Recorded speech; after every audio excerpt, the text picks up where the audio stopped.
First one of these. Do you wish that Chip was still here doing this so that you didn't have to go through this?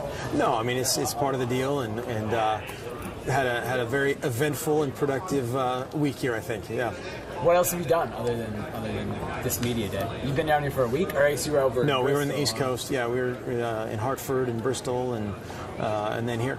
How was the experience for you? This is new for you, obviously. It was good. It was good to be around the other coaches and spend some time with them and kind of, surreptitiously pick their brain a little bit. But it was great. It was great to be at the ESPN campus. Very professional organization. You can see, why they've done what they've done, culminating today. You've been here at Media Day. You've been run through the gauntlet of interviews. What's the most difficult question someone's asked you that you've had to answer? I don't know. There were a couple, favorite movie and favorite band and favorite food, and that was probably the most difficult. But all in all, it's been okay. Yeah, heading this summer, obviously, I imagine it's been quite different for you than summers in the past. How has it been different, and how have you handled the differences? It's been a little bit different. I think more than anything because of our new building, and a few more decisions to make in that regard, and then obviously the media obligations are a little bit different. Taking care of management of a few more people is a little bit different, but we have so many good people in place that know exactly what they're doing. Our coach has done a great job of, whether it's from a recruiting standpoint, keeping in touch with people, or keeping in touch with our current players. It's gone well. We get to see that building next week at Media Day. How awesome is it? What should we expect? It's literally indescribable. I mean, it's I don't know. Without being there and having that first person viewpoint, it's like if a superhero was a building, that's what it would look like. And it's at the same time very functional. And it's just an incredible. It's a work of art. Have you taken a dip in the hot tub yet? I have not. Yeah. Is that, do you have a plan for when you're going to christen the hot tub? No. The infamous hot tub? Right. Yeah. Last year this time, Chip was sitting here, I was talking to him, and we were talking about running with the Bulls. And he had a very eventful summer. Mm-hmm. Did you do anything fun like that this summer? Didn't run with the Bulls. Had some good quality time with the kids and the family, but no near-death experiences. So that was good so far. Yeah.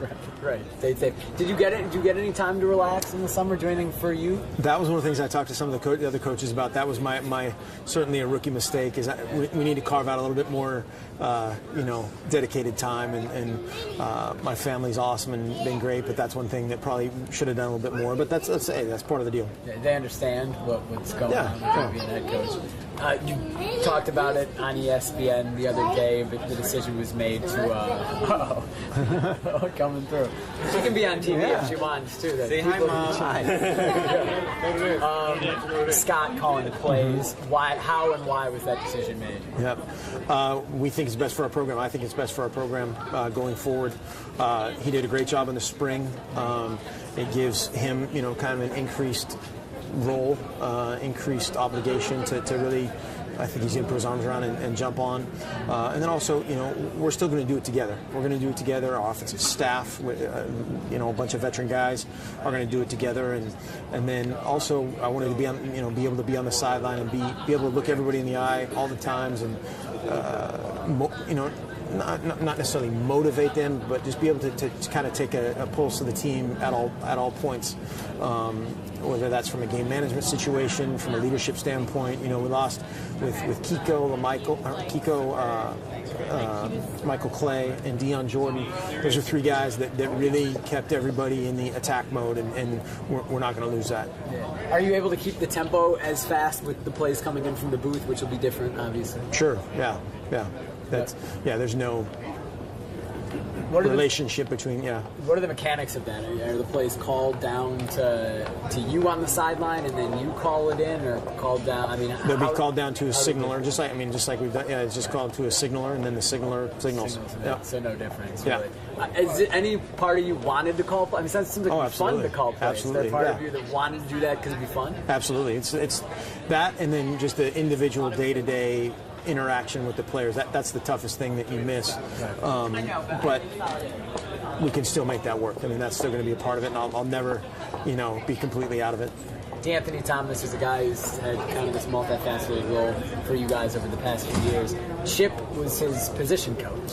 Chip would talk about, in position meetings, he would go meet with Chip. Who's he going to meet with now? Well, yeah, he met both with Chip sometimes and with Gary Campbell a lot, and sometimes with Scott Frost a lot. But that, he's going to be doing the same things that he's done. There'll be a little bit, of a feeling out of how many carries we can spread out between him, Byron Marshall, and kind of the rest of the crew. And that's kind of stuff that we'll find out during fall camp. Thomas Tyner is a guy that has all these expectations coming in from the state, people who've been watching him since he was a little kid. What do you tell him? You can't have contact with him over the summer, I know, but how do you coach him to deal with these huge expectations that fans are going to have for him without him ever taking a snap? He's one of many guys that have a lot of expectations, and certainly him being from the state adds that many more, and more people that know exactly who he is already. But you educate. That's something. There's going to be homesick guys. There's going to be guys that miss their girlfriend. There's going to be guys that have all those different issues that come up with growing up, college life, and then being a college football player, and we try to educate those guys. But he's certainly a guy from a athletic standpoint, a football standpoint, that you just hope you get what you think you got in recruiting. And sometimes those guys come in with these ginormous expectations, and they need a redshirt. That's okay. Marcus Mariota redshirted, LaMichael redshirted, Deion Jordan redshirted. That's not a crime. What can fans reasonably expect out of Thomas? I don't know. That's something I haven't seen him practice yet, but we're very excited about what he's done to this point, and certainly what he did in high school. And again, he's one of those guys. You hope he is what you thought, in recruiting, and you just don't need a surprise either way. A lot of changes in college football. There are a lot of changes still going on in college football. Rules-wise, the targeting is the one that's kind of gotten the most focus this summer. Is that an issue for your team? No. I mean, targeting and the way the rule is and the way it should be interpreted is those are non-football plays. A play when a guy cheap shots a guy in the head, that doesn't belong anywhere. We want to play fast, we want to play physical, and we want to play fundamentally sound to the rules and to the game. And so that won't be something that we have to spend a whole lot of time on, other than just educating our guys as we do rule changes every year. The new practice contact rules that were announced today, how much input did you have into that, and will you have to change anything? No, we won't have to change anything, and I think that was the main part of it is it was a unanimous deal. We met on this a couple times this week and a couple times in Phoenix at the coaches meetings, and player safety is paramount. Again, playing fast and physical and fundamental football is also paramount, and how that meshes together is where you have to think safety first, and it's not going to impact anybody in terms of being tough, of being physical, of being able to have collisions, but it just puts kind of on paper our commitment to player safety. And I think the PAC, the PAC-8, PAC-10, PAC-12 has always been a pioneer in student athlete issues of whether it's female athletes or more sports, all those things. I think the conference has been a leader in that regard for a long time. Finally, there's been rumblings from other coaches across the country that say that hurry-up offenses should be illegal, essentially. There should be rules in place to slow down offenses. You guys run it as fast as anybody. Yeah. When you hear that, what do you think? I shake my head. I mean, so if those teams are behind by 14 with 2 minutes left, can they do it? Or it's just a reaction for what a lot of people is a fad. For us, it's not a fad. The run and shoot was going to take over college football. The wishbone was going to take over college football. The zone blitz was going to take over everything. There's all these things are so cyclical that this is a phase. Cool.